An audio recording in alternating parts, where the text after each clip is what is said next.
as we moved on with our camps, it did become more and more difficult to persuade people to leave their cars in the car park.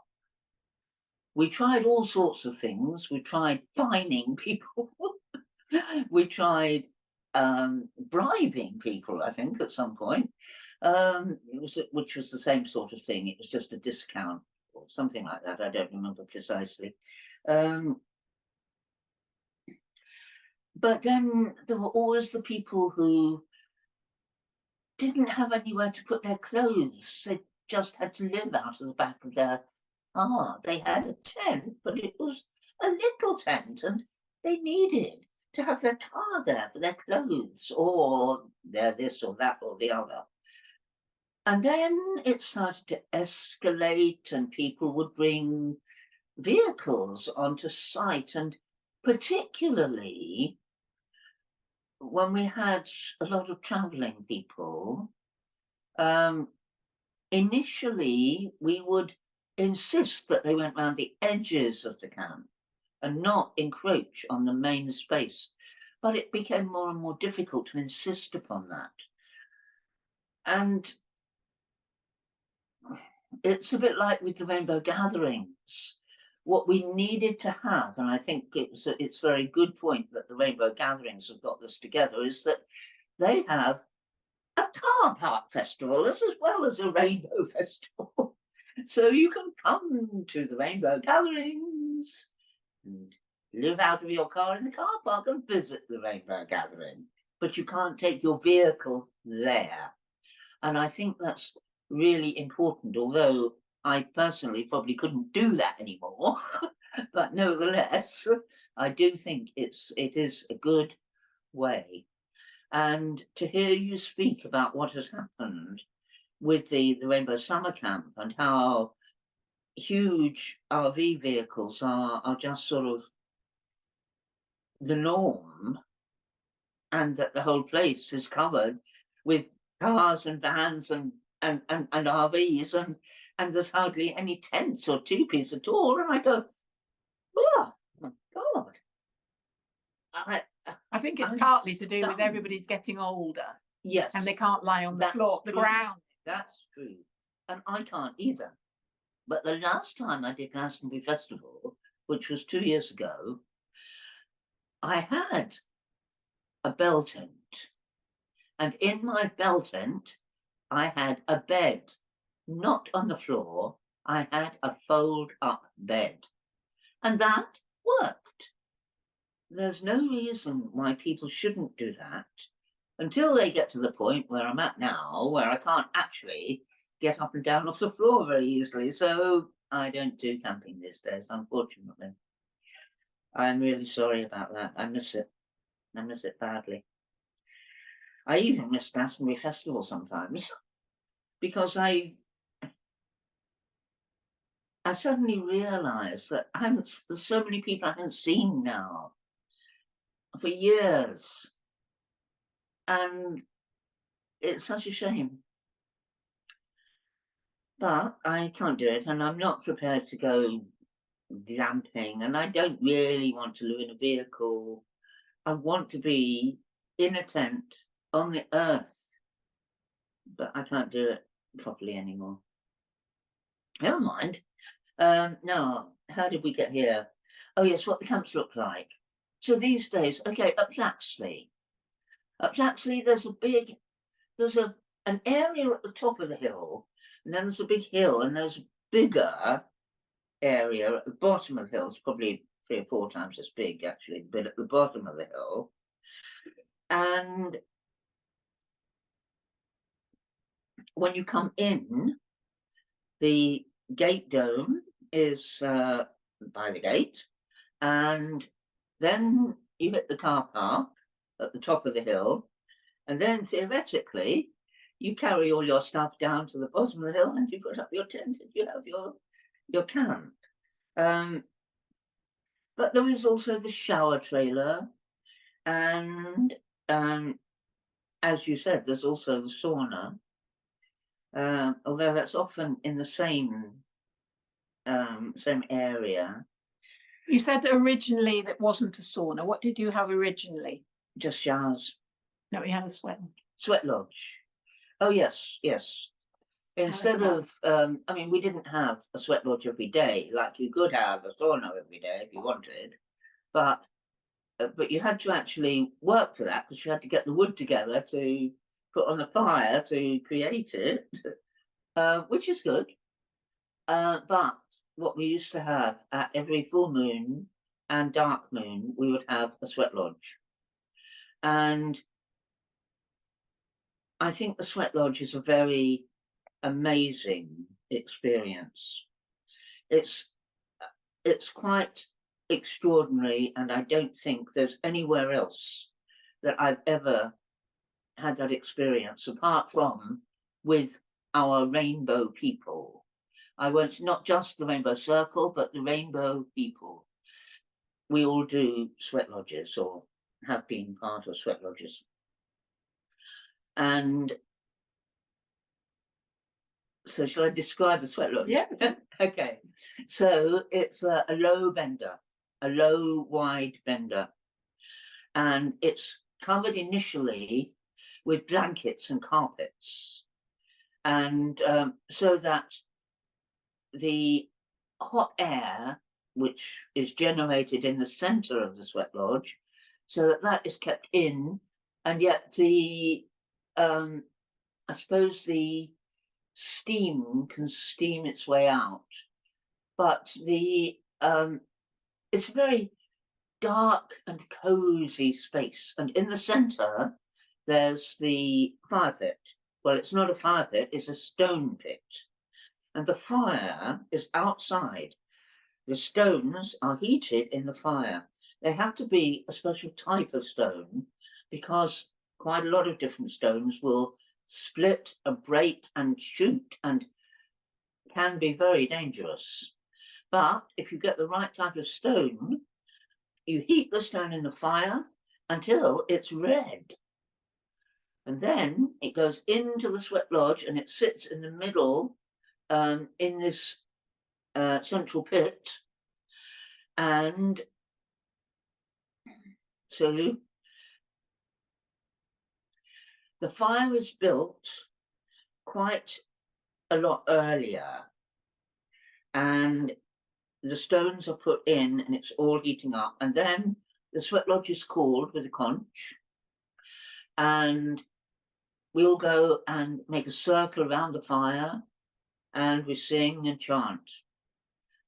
And then at the appropriate point, when the stones are hot enough, the firekeeper will take the stones, as often there's 2 or 3 of them, they'll take the stones on forks so that they can make sure they haven't got a lot of ash with it. Take the stones and take them in through the stone. Stone coming in, and put the stones in the center. And they won't take them all. When there is enough, then the people come in to the sweat lodge. And there's a few sweat lodge chants. Earth Mother, I honor your body. Earth Mother, I honor your bones. Aho, aho, aho, aho, aho, aho. And sometimes that would be sung as we go in, and sometimes it would be sung when we were in there. And then there would be a jug of water, which would be spring water. Usually, I used to make sure there was a mixture of the red and white spring water from Glastonbury. And I would take a demijohn of this water to make sure there was water for the sweat lodge that was pure. And the water would be splashed onto the stones and the steam would come up and the sweat lodge would get really, really hot. Now, you had to be careful.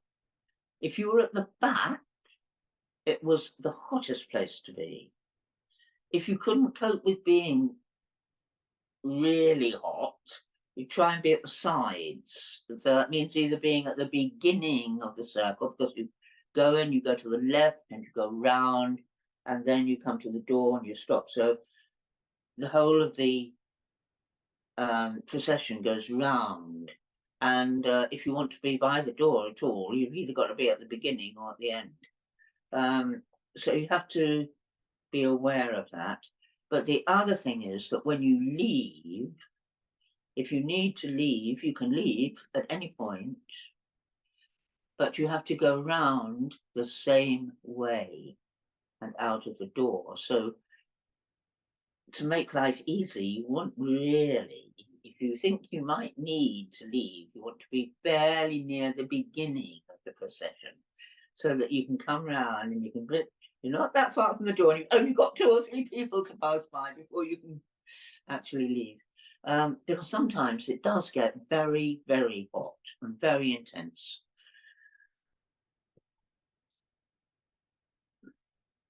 So when we're in there, there's usually someone who's leading the sweat lodge, and in Rainbow Circle it was very often T.B. Jean. But Roz is also another brilliant sweat lodge leader, and so either she or Jean would be leading leading the sweat lodge, and so there would be chanting, and then the chanting would die down, and there might be a prayer round, and with the prayer round, you can either speak your prayer as it comes to your turn to speak, and when you have spoken or you haven't spoken, you touch the person next to you to say, okay, your turn now. But you don't have to speak it out. You can just pray internally if you prefer. And then, so there's a round, maybe there's the prayer round. And then there are maybe a particular issue that might be brought up for people to speak about. And there would be a round, and there's always a round. And quite often it will go round more than once on the same thing. And so that people have a chance to speak on the second round if they haven't spoken before, or if they want to speak again. Yeah. And then there would be more chanting, and eventually people would either, there would be a closure, or people would just start to leave, one here, one there, and sometimes other people would come in, and so it would go on, and maybe the sweat lodge can last for hours and hours. Anyway, when you come out, you need what's called a splash, and it's quite difficult to organise when you're in the middle of a field. But what did we used to do? I know at some points we used to have a bucket of water that you'd pour over your head. But the best way, at Roz's place in Wales, there's a little lake, and you come out of the sweat lodge and you go and jump in this. It's a pool. It's not a lake, it's a pool. Jump in this pool. It's the contrast between the heat of the sweat lodge and the coldness of the pool is so energizing. You are electrified. It is amazing. So you don't want to miss that bit out. And then you go and sit by the fire, and people will be sharing smokes and chocolates and sweets and songs and stories and music, and that might go on also for several hours.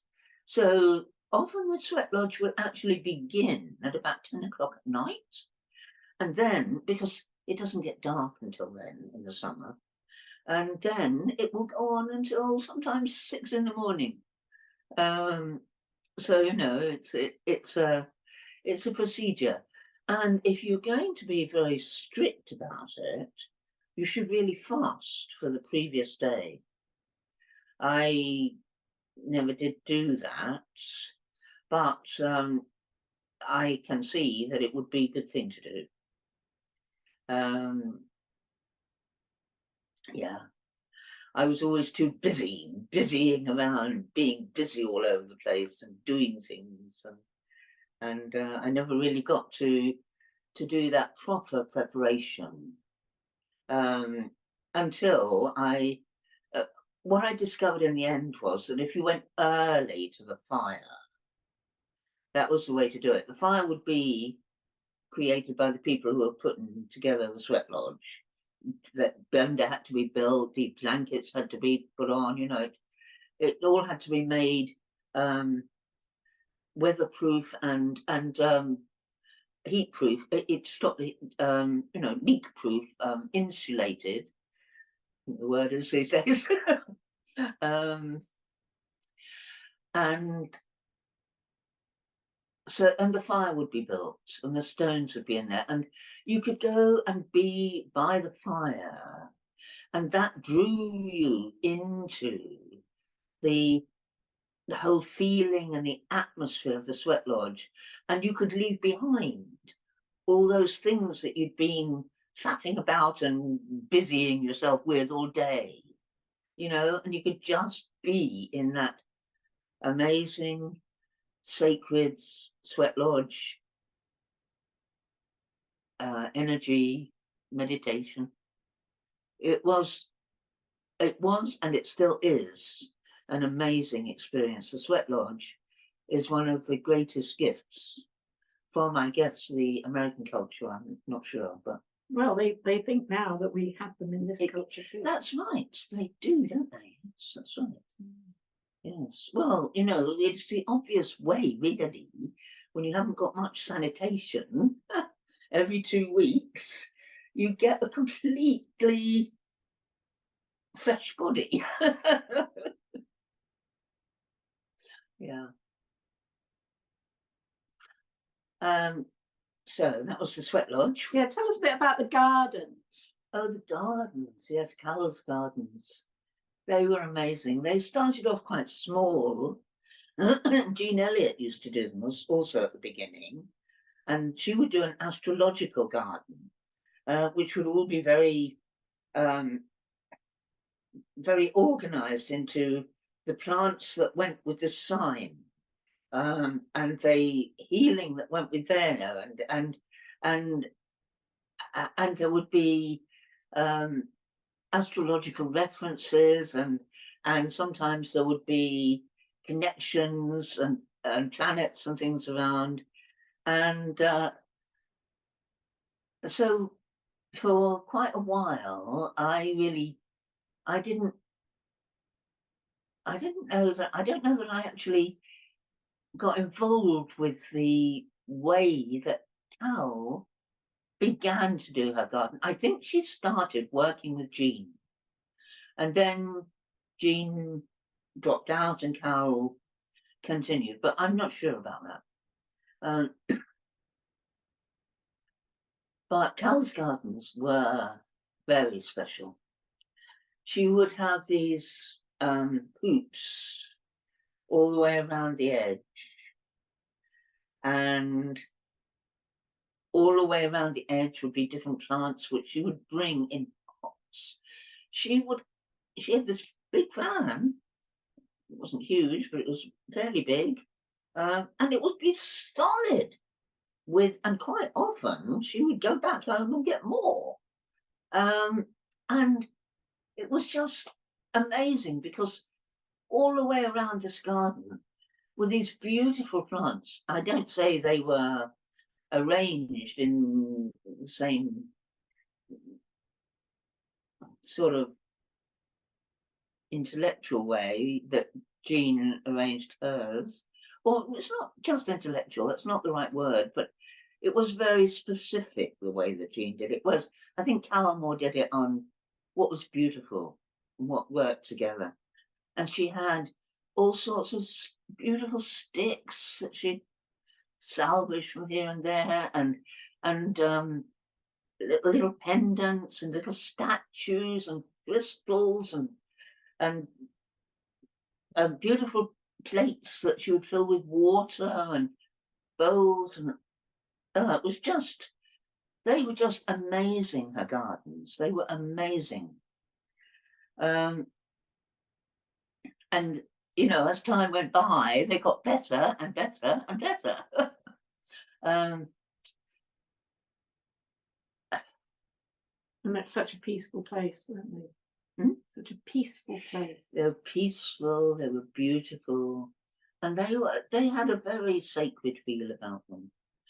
And when you went in there was no way that you were going to trash that garden. That garden was amazing. And even the children, I mean, there were a couple of times when things got nicked or things got broken, but comparatively speaking, it was amazing. The fact that nobody, you know, nobody spoiled that amazing, beautiful atmosphere. And it was very, very sacred and very special, that garden. Because, of course, the children were running around wild. Oh, yes, the children were running around wild, weren't they just? Absolute freedom over the whole site. It wasn't as if there was any part of the site that they were not allowed to, well, theoretically there was, but they always got there anyway. And they just had the most amazing time.